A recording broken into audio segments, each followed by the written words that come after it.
Монгол орны 100 цаг баяр наадмын уламжлалтай байв. Монголын нууц товчоонд бичснээр бол 13 дугаар зууны үед наадам хуран сар буюу 7 дугаар сард болдог байсныг тэмдэглэсэн. Үүнээс өмнөх түүхийг үзвэл хүн гүрний үед мөн энэ орчим Луут хотод их тайлга баяр наадам хийдэг байжээ. 1772 оноос халахын ноёд Хинти ханыг дахиж наадам хийдэг болжээ. Хойно Түшээд хан, Сэцэн хан хоёр аймаг 10 засгийн наадам гэж нэрлэж, Шав 3 газраас богдын ордны өмнө наадам хийдэг болж. Шав 3 газар гэдэг нь хоёр аймаг ба Шав нийлээд 3 гэсэн үг юм. 10 засгийн наадмыг жил бүр хийдэг. 3 аймагаас нийт 3-400 бүх барилдаж байсан ба морь уралдуулдаггүй. Оронд нь сур, бөмбөг харавдаг байжээ. Зарилгийн сурыг 3 хоногт харавдаг байв. Харин 4 аймаг Шав 5 газраас хамтарсан 7 хошуу наадмыг 3 жил тутам нэг удаа хийдэг. 7 хошуу наадам бол урд өндөр гэгэнийг халахын 7 хошуу нийлж, Ширээд цагаан нуур хэмээх газар ширээнд залж, даншиг өргснөөр 7 хошуу даншиг гэж нэрлсэн юм. Үүнээс хойш дараах дөрүүдийн богдуудад даншиг өгөх болсон юм. Даншиг гэдэг төв дүг нь монголоор бат оршил гэсэн утгатай. Даншигт бүх, морь, сур, 93 наадам үрнээр болдог.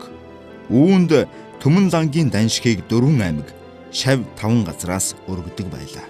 Дээр нь Мянган лангийн зоог, Идээг бас цогчин дуганд өргөдөг байжээ. Түүний дараа мянга гаруй бүх 7 хоног ордны үүдэнд барилддаг байв. Төрүүлсэн, үзүүрлсэн бүхийн байд тус бүрт нь дээлийн торг 1, 100 лан мөнгө, зузаан хунд цай, булгаар, үнэгний арьс, 1 тэмээ, морь, хонь, үлэмжих идэ, жимсний хамтаар өгдөг байжээ. Үүнийг 9 бэлэг гэдэг. Эсвэл булгаарын оронд 5 лан, хонь, үнэгний оронд 1 лан 500 мөнгө, тэмээний оронд 50 лан мөнгө, морины оронд 8 лан өгнө. Бусад бүхчүүдэд янз бүрийн бай өгч байв. Бүхийг тараагаад богд хаан уулын чуулган чуулдаг байв. Түүнд зориулж Шаваас Шанзвын яамны хашаанд 8 хантай, 4 багантай том өргөөг барьдаг байжээ. Чуулганд 4 аймгийнхан хан, ван, гүн засхууд цөм цугладаг. Идэ цайг 9-9-оор үрж ёслоно. Мөн айраг, арх, арз хорзыг их хэмжээгээр бэлтгэсэн байна. 4 аймгаас 4 хуурч, 4 дуучин гаргаж, түмний их хуурын магнаа, төрийн товч, өвгөн шувуу 4 дууг дуулна. Зөвхөн өвгөн шувуу дуу 32 төрлөخтэй тул их удаан дуулна. Идэ цай, айраг арх барихад Шавийн шанзав, 2 даалам, олон яамны зайсангууд, богдын донирууд цөм хундаг барьдаг. Ингэж лам ховргууд хундаг барьдаг нь төрийг ёсолж байгаа учиртай ажээ. Шанзав буюу чаг зодбаа гэдэг санг мэдгч ноён гэсэн төв дүг юм. Чуулган эхлэхэд шагаа өшгөлөх үү, өшгөлөхгүй юу, богтос хагалах уу, хагалахгүй юу гэж эхэлж ярилцдаг тогтсон ёстой байжээ. Наадмын морийг хүйд буюу одоогийн хүйд болон худагт сар гаруй уйдаг байжээ. Морь даах лам гэж нэг хувилгаан ламыг тушааж богдод мөргүүлж харгана. Далах дахих 4 лам актны даамлууд 1 сарын өмнө хүйд очиж морь уйна. Түүнд гэгээний хурдан акт гэж олон айлуудад нас насны актыг хадгалуулад тэр олон морийг унуулахаар нас таарсан жижиг хүүхдүүдийг ордны хаалгач нар отгоос албаар гаргаж үхэр дэргээр хүргэж өгдөг байж. 4 аймаг Шав 5 газраас дээдсийн хоол хүнсний хоныг тууж очино. Багцаалахад 1 аймагаас 800-аас 900 хонтой очдог гэж ярьдаг байжээ. Үүнийг бүрдүүлэхэд нэг хүнд чухам юу ногдуулдгийг тодорхой мэдэх аргагүй ч Нэрэмпүн галдаа гэдэг хүнд өдөрт 3 хонь хагас ногдоход 3 хоныг аваад үлдсэнд нь өдөр бүр мөнгө хураан авч байжээ. Хэрэглэлд гэж нэг өдөр 200 заан цай, лаа 4 ширхэг, бан давс, жин шар тус, сүүний хамт татварлан авч байхыг үдсэн хүн байдаг. Наадмын тэргүүн сарын шин дээр хүйд богд заларч, нүүдлийн шар хүрээ, богдын хид хідэн тугдам, олон янзын ирээн майхан авч явна. Энэ нь богдын өөрийн хуучин бэлтгэл юм. Үүнийг ачиж хүргэх лам нарыг отог отгуудаас албаар гаргана. Хөсхийг шаваас улаагаар гүйцэтгэнэ. Хүрээ, ордон, өргөөний олон албаны хүмүүс цөм амиар майхан авч албаар явна. Түүнийг ачих унлагын үхэр тэргийг шавийн отгуудаас улаа барьж өгнө. Шавийн шанзав, даалам, амбас зэрэг олон хүн богдод бараа болж явна. Ноёд амбаны өргөөг 4 аймаг, шав 5 газраас бэлтгэнэ. Түүнийг ачих тэргийг мөн нутгаас улаа барина. Хамб, цорж, чойжин, умзад цөм амиараа явна. Аймгийн хан, ван, ноёд цөм тус тусын морийг яад хүйн хаваар майхантай бууцгаана. Их насны морь тавих өглөө манжамбаны өргөөнд цагаан улаан эсхий дэвсэж өндөр ширээ тавьж улаан лаа шатаан эзэн хааны алдар тавьсан бичиг дүлж хүч шатаан эзэн хааны сүлдэнд мөргөнө гэж ноёд цөм урагшаа харж 3 мөргөн буу 3 тавина. Манж Монгол амбаныхан далаад гэртэй байдаг. Нэг хүн 2 гэртэй байдаг. Анхандаа их дунд баг 3 насны морь уралдуулж байгаад сүүлхэрд азраг жороо 2 морийг нэмж 5 насны морь уралдуулдаг болсон юм байна. Нас бүр дээр 6-аас 700 орчим морь уралдуулдаг ба хошуу ноён хаадын морь төрүүлж ирвэл тэр морийг хүүхдийн хамт богдод өргөдөг ёстой байжээ. Хурдан морины газрыг урдчлан үзэж 5 аймаг хувааж чулууг зайлуулан нүхийг бүглэж 2 талд нь мод хатгаж бэлтгэдэг байжээ. Морийг уралдуулахад 5 газраас тус бүр 10 хүн бүгд 50 хүн гаргаж мордыг жинхэнэ газарт нь гарааны 6 хүртэл гаргаж тавина. Хичнээн морь барих тоог тогтоон морь баригчийг 5 газраас гаргана. Төрүүлсэн морийг шанзмын үүдний бичээч барьдаг ёстой байжээ. 6-7 хоног наадмыг хийх үеэр богд хөдөөний хүмүүст дэлгэр мөргөл тавьдаг. Ингээд наадмыг тараадаг ажээ. Нийтдээ дэлгэр зуны цагт хагас сар орчим наадан цангидаг байв. 7 хошуу наадмыг богд хаан ширээнд суухын урдхан зогсоожээ. Түүнээс хойш шанзав бадамд орж өөрийн нэрээр зардал гаргаж хэдэн жил наадам хийсэн гэдэг. Түүний дараа залгаж богдын дуу хайдав чойжин хэдэн жил бөхөгт наадам хийжээ. Энэ зуурт гамин барууны самуун дэгдэж богино хугацаагаар завсарласан ба ардын засаг тогтсны хойно 1922 оноос цэргийн наадам тэмдэглэх болж.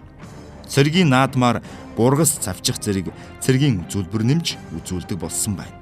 Наадмыг богдыг хаан ширээнд дахин залсан ба ардын засаг тогтсныг тэмдэглэж зуны тэргүүн сарын 6-нд наадахаар тогтсон ажээ. Анх дугаар үндсэн хууль баталж бүгд найрамдах улс тогтсны дараа 2 наадмыг хамтруулах шийдвэр 1925 оны 5 дугаар сарын 15-ны засгийн газрын хуралдаанаас гарч наадмын товыг 7 дугаар сарын 11 гэж заажээ. Энэ үеэс ардын наадам гэж нэрлэж байгаад Монгол улс олон улсад хүлээн зөвшөөрөгдсөнөөс хойш буюу 1946 оноос хойш ардын хувьсгал ялсны ой гэж тодтогдох болсон. 1990 оноос хойш хуучин пост коммунист нам ба шинэ ардчилсан намууд наадмын тодтол дээр зөрөлдөж эхэлсэн. 1996 оны улсын хурлын сонгуульд ардчилсан хүчин ялсан тэр жилээс Монголын тулгар төр байгуулагдсны 790 жилийн ой гэж нэрлэн тэмдэглэсэн байдаг. 2006 онд Их Монгол улс байгуулагдсны 800 жилийн ой болгон тэмдэглэсэн. 2015 оноос хүннүү гүрний түүхийг нэгтгэснээр наадмын тодтголыг тулгар төрийн 2224 жил, Их Монгол улс байгуулагдсны 809 жил, ардын хувьсгалын 94 жилийн ой үндэсний их баяр наадам гэдэг болсон нь одоо хിവэр байна. Харин дайчин гүрний сүүл үед ялангуяа лам нарыг сур харвахыг чандлан хорж байжээ. Сур харвах байтугай хушиг харвахыг ч хоригдж байсан юм. Учир нь үүнийг манжийн засаг цэргийн бэлтгэл хийж байна гэж хардаж байсантай холбоотой. Хуучин зүүн хүрээний совин данир буюу лам зайсан, дүйнхор, жүд, эмч нарыг зэрэг датсангийн томоохон лам нар сур харваж байсан юм гэдэг. 20 дугаар зууны ихээр хавар цагт ордны тогооч гадаад дотоод сангийн албаны хүмүүс олноор дамбдаржаа хийдийн баруун зүүн аманд нууцхай сур харваж байсныг Богдоос мэджээ. Тэгээд өөрийн биеэр яван тэдгээр сур харваж байсан лам нарын сурын зурхай, нэр ба онлын самбарыг хураан авчээ. Шанзмын яамнаас тэдгээр лам нарыг баривчлан авчирч 3 хоног шав шоронд хийлгэж байцаан асуугаад тэргүүн оролцогчдыг мөнгө торох буюу тушаалаас нь бууруулж байж. Байцаахад даалам эренчин, гочоо, цогчин умзад галсан, сойвон онондоо, донор дамдин, даваа, бараа бологч лувсан зэрэн дугууржав, дуйнхорт хурдаг мишиг, тамгын бичээч гомбоцрэн, лувсан чүлтэм, зайсан аюур, дэмбрэл, хяалам цэнд, нярв цэнд, сандуй, галч дугууржав, лувсан зэрэн суллам гүржав, буйдан самдан, шижир, мижид, тамба даяанч нар тэргүүлэн 300 орчим хүн оролцсон байсан нь илэрсэн гэдэг. Түүнээс хойш хүрээний лам нарыг сур харвахыг Богдоос чандлан хориглжээ. Эдний ном сум хэрэглэлийг цөм хурааж, ном сумыг олон датсан аймагуудын сахиусны жансагт хадгалжээ. Бас хүрээ лам нар жил бүрийн өвлийн сүүл сарын 20-оос эхлэн хаврын тэргүүн сарыг дуустал хушиг харвах буюу мөсний харва тоглоомоор наадаж байсан бөгөөд ялангуяа цогчин жасааны лам багчуул дацанд хурдаг насан эдэр лам нар эхэд оролцож дэлгэрүүлж байсан гэдэг.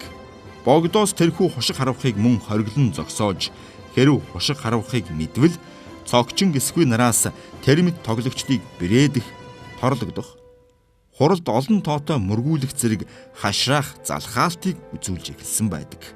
Бас хойно хүрээнд лам нар ба хятадын хооронд их зодооны хэрэг гарахын үест хүрээний сайд Сандоо амбан танаа богдын хүрээний лам нар далдуур цэргийн сургууль хийж ганц хушхыг алдахгүй нь хүмүүсийн толгойгч алдахгүй тийм хэцүү сургуультай гэж лам нартай хийх тэмцлийг чангатахаар шахаж байсан гэдэг.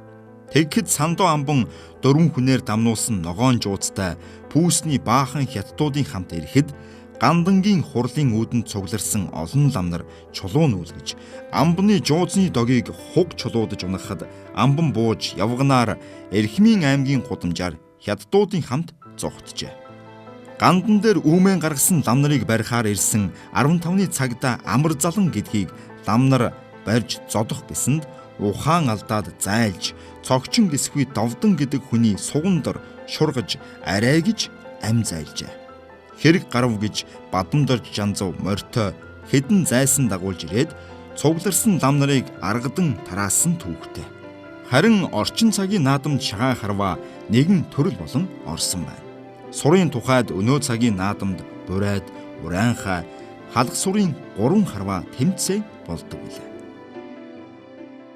Сур харвааны тухайд Чингисийн чулууны бичигт Чингис хаан Сартуул улсыг байлдан дагуулж буцах замд найрлахад хасрын хүү Есүнг 500 алд газар харвасныг тэмдэглэсэн нь дэлхийн түүхнээ давтагдшгүй амжилт болон дуусгацаар байна. Энэхүү нэвтрүүлгийг нийслэлийн засаг даргын тамгын газартай хамтран бэлтгэв. Эрхэм монголчууд та бүхэн минь сайхан наадаарай.